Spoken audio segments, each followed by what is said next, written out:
This is the account of a military mastermind, whose name once echoed through the courts of British India, and the kingdoms of the Brahmaputra Valley, known to his enemies as the Sable Bonaparte.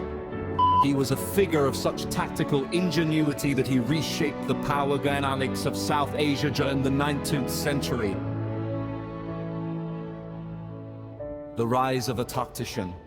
Born in 1782 as Mang Yit, he began his journey not as a member of the royal inner circle, but as a commoner who earned his stripes through sheer merit and battlefield competence. His first major test came in 1814 during a campaign in Manipur, where he commanded 3 regiments and successfully captured the capital. His leadership was so distinct and his victories so consistent that he was quickly promoted through the ranks, eventually receiving the high title of Mahabandulab in 1819. The conquest of the West. Between 1816 and 1882, Bandula looked westward toward the fractured kingdoms of Assam. Leading a series of lightning-fast incursions, he dismantled local defenses with surgical precision and eventually annexed the entire region, serving as its governor. This expansion was not merely a grab for land.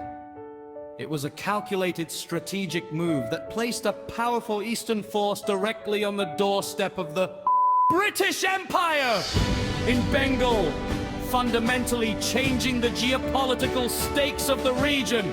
Mental capacity and strategic iteration. His mental capacity for warfare was marked by an uncanny ability to combine sufficient and guerrilla tactics with engineering concepts that were far ahead of his time. He was a pioneer of Amdandantrent, utilizing sophisticated earthworks and foxhole-style trenches that baffled British commanders accustomed to formal, open-field Napoleonic battles.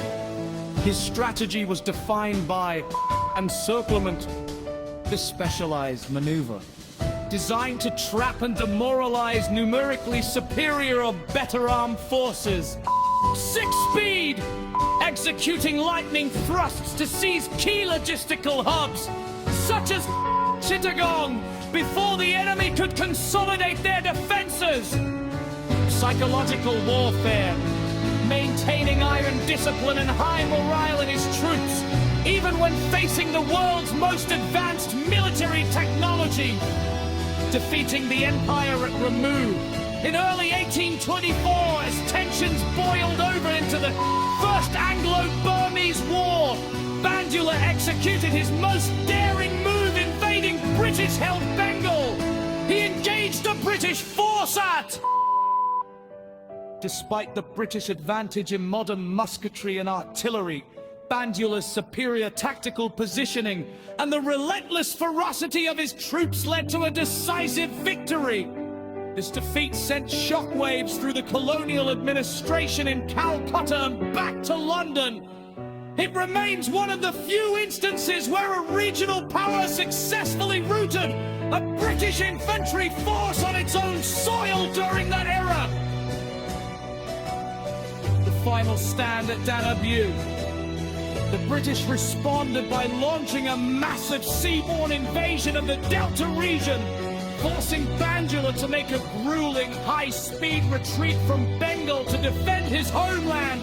He established his final headquarters at Danabyu, reinforcing the city with his signature stockades and intricate trench systems. On April 1, 1825, while bravely inspecting his frontline defenses, he was struck and killed by a mortar shell. Without his strategic guidance and the force of his personality, the defense eventually collapsed, marking the end of an era of expansion.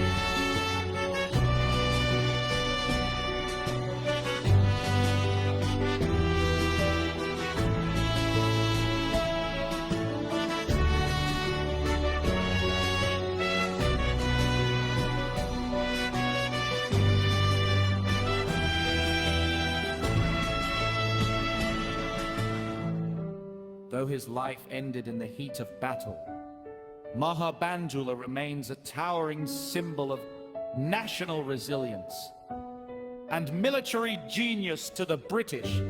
He was a respected and feared adversary who forced them to spend more lives and resources than they ever anticipated. In history, he is celebrated as a man whose strategic vision and mental fortitude briefly challenged the global hegemony of the 19th century's most powerful empire.